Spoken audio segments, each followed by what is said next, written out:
युद्ध में जीत का सपना लिए पैदल चलते सैनिकों के लिए घोड़ों के रूप में जब साथी आए तो गति आई युद्ध में भी और युद्ध संबंधित फैसलों में भी। घुड़सवार योद्धाओं की जगह ली टैंकों ने और उन सशक्त वाहनों के कारण रण की परिभाषा ने फिर रुख बदला।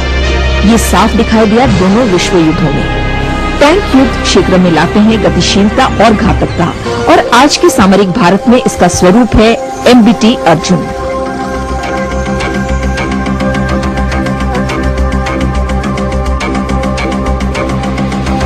MBT अर्जुन टैंक की परिकल्पना और उसे बनाने की शुरुआत इस कार्यशाला में उस 70 के दशक में हुई जब देश में कोई टेक्नोलॉजी का बड़ा आधार नहीं था। देश में तब मोटर कार बनाने तक की टेक्नोलॉजी का बड़ा आधार नहीं था। हम हर छोटे बड़े उपकरण के लिए दूसरे विकसित देशों को देखते थे, पर आत्मनिर्भरता और वो भी रक्षा जैसे महत्वपूर्ण क्षेत्र में हमारा लक्ष्य था। फिर 1971 में रेगिस्तान की कठिन परिस्थितियों से जूझने के लिए हमारे पास उपलब्ध टैंकों की कमियां सामने आई। DRDO रक्षा अनुसंधान विकास संस्थान ने जिम्मेदारी उठाई थल सेना की शक्ति को बल देने की। अर्जुन टैंक को बनाने की सोची गई और इस टैंक को कई चुनौतियां सामने रखकर बनाना था। सेना को जरूरत थी ऐसे टैंक की जिसमें गोला दागने की बिल्कुल तेजी से रेगिस्तानी भारत पाकिस्तानी सीमा इलाके में वो बढ़ सके, दुश्मन की गोली बौछार से अपने आप को सुरक्षित रख सके।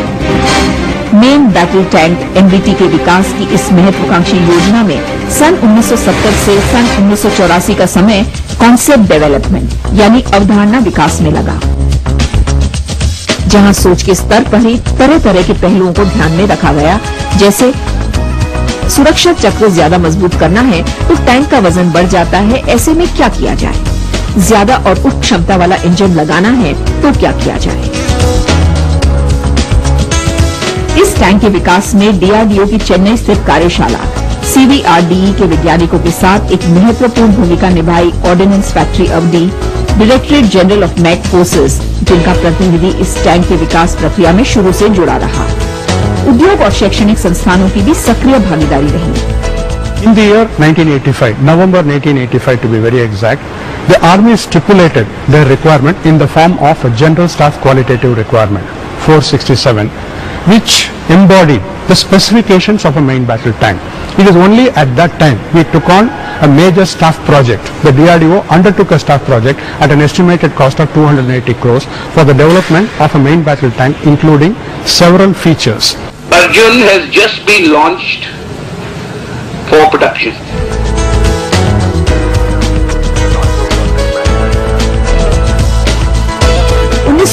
में 6 टैंक और 1994 और 1997 के बीच 9 टैंकों को बनाया गया। फिर इन्हें तरह तरह के परीक्षणों से गुजारा गया। विभिन्न पहलुओं को समझते हुए MBT अर्जुन का विकास और उसे हर तरह के मुश्किल परीक्षणों से निकालने के लिए युद्ध मैदान में नदी नाले से लेकर उबड़ खाबड़ रास्तों को वो पार कर सके, ऐसे परीक्षण किए गए।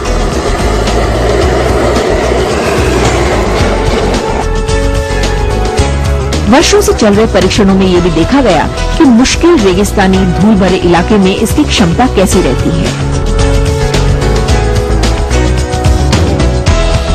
306 करोड़ की लागत से तैयार होने वाले अर्जुन को लैस किया गया जबरदस्त खासियतों से। इसकी सबसे बड़ी खासियत इसकी स्टेबलाइज्ड गन है। आखिर जमीनी युद्ध में क्या चाहिए? हम दुश्मन के टैंक पर निशाना साधना चाहते हैं और वो टैंक चल रहा है। अर्जुन में उस चलते हुए टैंक पर वार करने की अजूबे सी क्षमता है। मैं इस टैंक का गनर हूँ। इसके गन की एक्यूरेसी बहुत ही दूसरे टैंकों से बेहतर है और 25 किलोमीटर की स्पीड में चलते समय भी मतलब टारगेट को आसानी से हासिल कर सकते हैं। और जिसका फायरिंग रेट है दिन का और रात का, वो बहुत ही बढ़िया है। किसी भी MBT की क्षमता को मापने के 3 मानदंड है। उसकी मोबिलिटी यानी किस गति से वो चल सकता है। दूसरा, उसके अंदर लगाई गई शस्त्र प्रणाली। और तीसरा, युद्ध में उत्तरजीवित रहने की क्षमता यानी सर्वाइवेबिलिटी। MBT की श्रेणी में अर्जुन की परफॉर्मेंस दुनिया के बेहतरीन टैंकों के मुकाबले की है। अर्जुन तो दुनिया में एक सी बहुत अच्छी टैंक है। वो अमेरिका से M1 एब्राम जर्मनी का लेपर्ड 2, यूके का चैलेंजर, इजराइल का मैकाको के साथ एक ही क्वालिटी है। इसके अलावा ये T90S दुश्मन के मुकाबले तेज भी चल सकता है और साथ ही इसका जमीनी दबाव भी कम है, जिससे ये जमीन में धंसता नहीं। मैं LD इंदर सिंह और मैं MBT टैंक का ड्राइवर हूँ।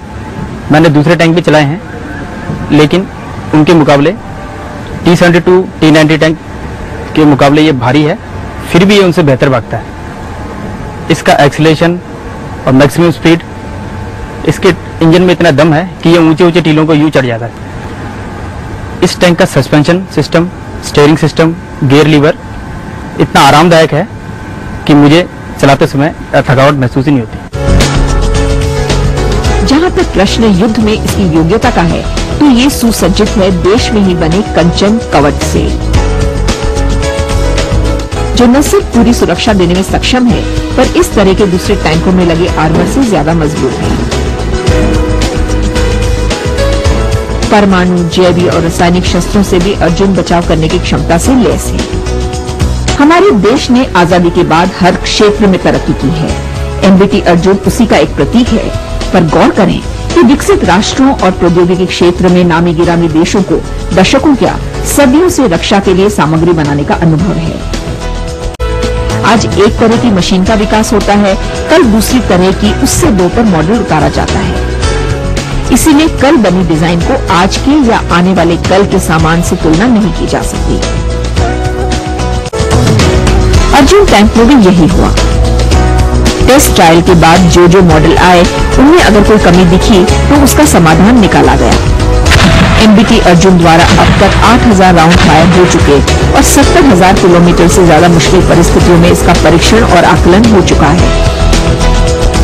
अब अर्जुन हर चुनौती के लिए तैयार है। सन 2000 में मिले 124 टैंकों के ऑर्डर में लगभग 1/4 तैयार हो चुके हैं। आज अगर अर्जुन हमारे देश के गौरव की तस्वीर के रूप में उभरा है,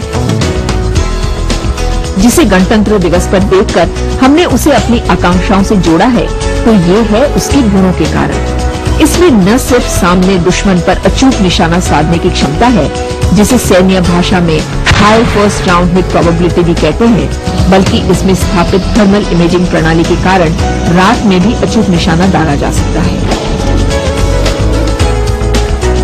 चलते हुए अर्जुन से एकदम सही निशाना लगा सकने की क्षमता इसकी विशेषता है। ये 72 मील प्रति घंटे तक की रफ्तार तक जा सकता है और इसे आसानी से मोड़ा जा सकता है। ऊंचे टीलों और पहाड़ियों पर या खुदाई की हुई जगहों से इसका सुरक्षित निकल जाना इसकी खासियतों में से है। वैसे अर्जुन को देखें तो ये टैंक के रूप में एक बड़ा उपकरण ही नहीं, ये एक रक्षा व्यवस्था है, जिसमें 6 बड़ी DRDO प्रयोगशालाओं ने अपना योगदान दिया है। इसमें 60% तक पुर्जे हमारे ही अपने देश में बने हैं और बाकी 40% पुर्जे आयातित हैं। ऐसे आयातित पुर्जे हमारी विशाल रक्षा सामग्री निर्माण कंपनियां अभी नहीं बना रही, क्योंकि एक प्रकार के 2, 4, 10 पुर्जे बनाना आर्थिक रूप से ठीक नहीं बैठता। हाँ, जब उन पुर्जों की संख्या ज्यादा चाहिएगी, तब हमारा उद्योग उसे बना पाएगा। यहाँ एक समस्या जो सामने आई वो थी कि अर्जुन को बनाने में जिन पुर्जा निर्माण इकाइयों ने अपना सहयोग दिया, वे अर्जुन बनने में देरी होने के कारण अपनी रुचि खो बैठे, जिससे ऐसी निर्माण इकाइयों को फिर से नए सिरे से लाना मुश्किल हो गया है। अर्जुन टैंक को विकसित करने वाली संस्था combat vehicle research and development establishment इसकी खासियतों को लेकर काफी उत्साहित है।